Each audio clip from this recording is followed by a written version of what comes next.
예수께서 일어나사 거기를 떠나 두로 지방으로 가서 한 집에 들어가 아무도 모르게 하시려 하나 숨길 수 없더라. 이에 더러운 귀신 들린 어린 딸을 둔 한 여자가 예수의 소문을 듣고 곧 와서 그 발 아래에 엎드리니 그 여자는 헬라인이요 수로보니게 족속이라. 자기 딸에게서 귀신 쫓아내 주시기를 간구하거늘 자녀로 먼저 배불리 먹게 할지니 자녀의 떡을 취하여 개들에게 던짐이 마땅치 아니하니라. 주여, 올소이다마는 상아래 개들도 아이들이 먹던 부스러기를 먹나이다. 이 말을 하였으니 돌아가라. 귀신이 내 딸에게서 나갔느니라. 여자가 집에 돌아가 본즉 아이가 침상에 누웠고 귀신이 나갔더라. 샬롬, 여러분 반갑습니다. 오늘 또 큐티로 여는 기막힌 하루입니다. 이 시간 우리에게 허락하신 본문은 마가복음 7장 24절부터 30절 말씀이고요. 제목은 귀신이 나갔더라입니다. 예수님께서 갈릴리를 떠나 두로 지방으로 가십니다. 한 집에 들어가 조용히 계시려 했지만 숨길 수 없었습니다. 그때 귀신 들린 딸을 둔 한 여인이 찾아옵니다. 그녀는 헬라인이며 수로보니게 족속, 즉 이방인입니다. 여인은 예수님께 자기 딸에게서 귀신을 쫓아달라고 간청합니다. 예수님은 자녀가 먼저 배불리 먹어야 한다. 자녀의 떡을 취하여 개들에게 던짐이 마땅치 않다라고 하시며 매몰차다 싶을 정도로 개 취급을 하시며 단호하게 말씀하시죠. 그러나 여인은 아랑곳하지 않아요. 주여, 올소이다마는 상아래 개들도 아이들의 부스러기를 먹나이다 라고 대답합니다. 예수님은 그녀의 말을 들으시고 이 말을 하였으니 돌아가라, 귀신이 내 딸에게서 나갔느니라고 하십니다. 여인이 집에 돌아가 보니 딸은 말끔하게 고침을 받았습니다. 본문에는 이렇게 한 여인이 등장합니다. 마가는 이 여인을 헬라인이라고 했고요. 수로보니게 족속이라고 분명히 밝힙니다. 이것은 단순한 정보가 아닙니다. 완전한 이방인이라는 강조입니다. 더군다나 지금 지역이 어디입니까? 두로입니다. 이방 지역이에요. 유대인들이 가까이 하지 않던 곳입니다. 유대인들은 왜 두로를 꺼려 했을까요?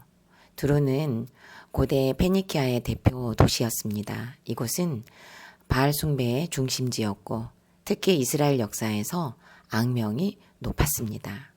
더 거슬러 올라가면 구약에서 북이스라엘 왕 아합을 여러분 기억하시죠? 아합 왕은 두로 왕의 딸 이세벨과 결혼합니다. 이세벨은 결혼하면서 바알 숭배를 이스라엘에 적극적으로 들여왔고 그 결과 이스라엘은 심각한 영적 타락을 경험하게 됩니다. 두로 출신 이세벨의 영향으로 급기야는 열왕기상 18장에서는요. 엘리야 시대에 진짜로 심각한 영적 전쟁이 갈멜산에서 일어나요. 바알 선지자 450명, 아세라 선지자 400명, 그러니까 총 850명과 누가 참 하나님인가라는 대결이 있었고 하나님께서는 엘리야를 통해 참 하나님을 보여주셨습니다. 그러니까 유대인들에게 있어서 두로는요. 우상 숭배의 근원지 같은 이미지였고요. 이스라엘 타락의 통로가 되었기 때문에 민족적 트라우마였을 것입니다. 그런 그곳으로 예수님께서 들어가셨어요. 지금까지 이스라엘 지도자들은 예수님을 거부했거든요. 하지만 아이러니하게도 자녀의 떡을 취하여 개들에게 던짐이 마땅치 아니하니라 라는 말을 들었던 이 여인은 예수님을 주라고 고백해요. 거절처럼 들렸던 예수님의 말씀은 오히려 이 여인의 믿음을 드러내는 과정이 되었습니다.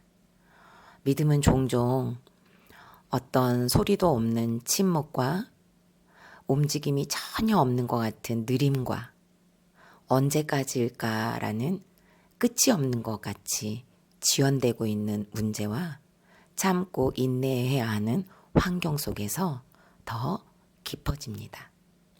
예수님께서는 유대인들이 정해놓은 일상생활의 경계를 지금 넘어가십니다. 그리고 구속사를 넓히고 계십니다. 복음이 필요한 곳, 구원이 필요한 곳이면 예수님은 장소를 구분하지 않으십니다.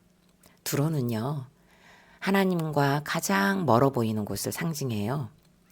복음이 닿기 어려워 보이는 사람, 상처와 우상이 가득한 사람과 환경, 내가 포기하고 싶은 영역, 한 줄기 빛이 없는 짙은 어둠이 가득한 곳으로 예수님은 가십니다.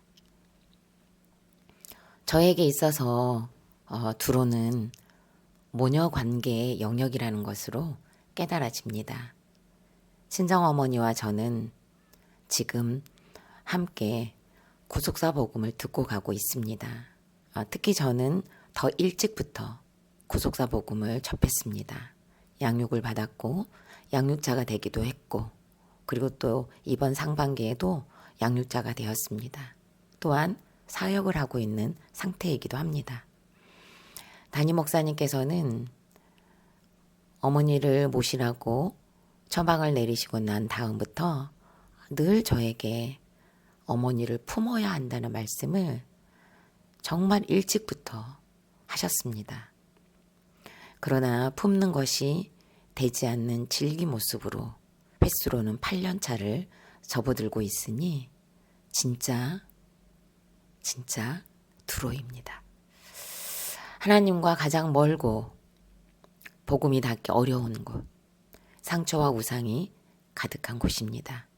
얼마 전 목사님께서 깨달으면서도 순종의 한 걸음을 떼지 못하는 이유가 무엇인 것 같냐는 질문을 하셨을 때 저의 대답은 저를 우상 삼고 있어서인 것 같다고 고백을 했습니다.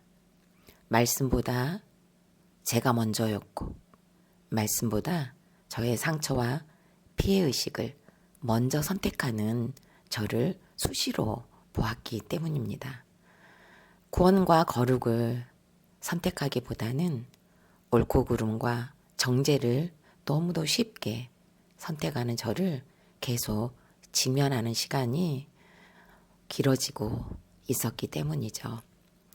지금 현재 친정어머니는 지난 1월 26일에 걸어서 입원하셨는데 오늘 2월 24일에는 걷지 못하실 정도로 건강이 악화되었습니다. 담낭에 생긴 돌과 염증으로 인해 식사를 3주 이상 제대로 못하고 계셔서 선망 증상까지 나타나고 있는 상태입니다. 이번 주에는 그래서 담낭 수술을 진행하기로 했습니다.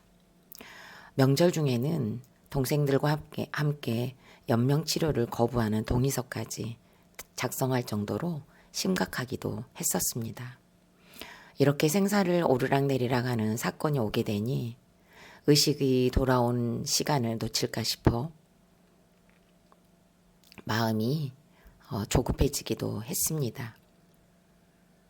또 어머니가 불쌍하고 미안하고 죄송스러워서 사과를 하고 지난날의 시간들을 용서한다고 말씀을 드렸습니다. 기력이 있으셨을 때는 단 한 번도 인정하지 않으시던 어머니께서 내가 어째 그랬을까나 라는 말씀을 해주시는 것만으로도 위로가 많이 되었습니다.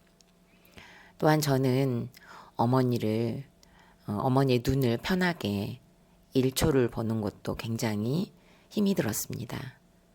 스스로 되지 않아서 주일학교에서는 3초 보기 적용을 할 정도로 힘이 들고 안 됐었는데 어머니께서 사경을 헤매는 고난이 오고서야 지난 주일에는 1시간 동안 어머니의 눈을 바라보며 이야기를 들을 수 있도록 부스러기를 모으고 모으셔서 엄청난 덩어리 은혜를 주셨습니다.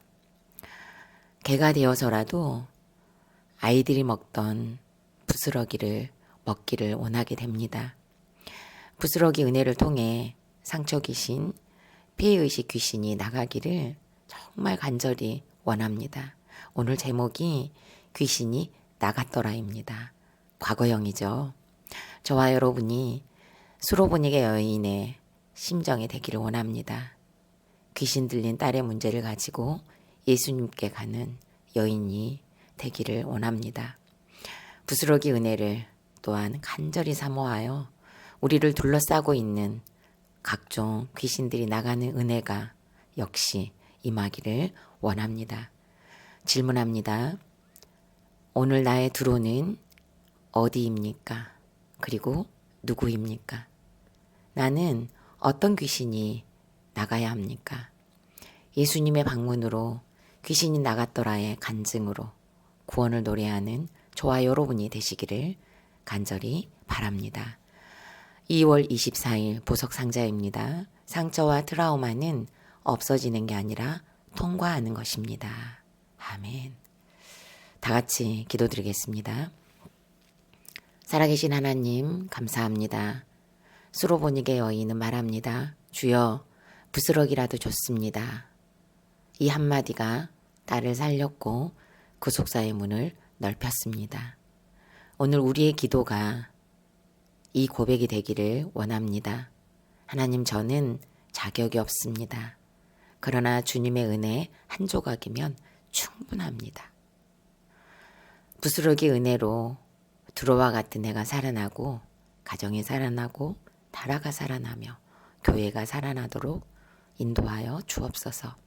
오늘도 두로처럼 말씀이 없는 곳과 사람들에게 찾아가 주시고 귀신 들린 딸에게서 귀신이 나갔더라는 소문이 나의 간증이 되게 하셔서 구원을 노래하게 하여 주옵소서.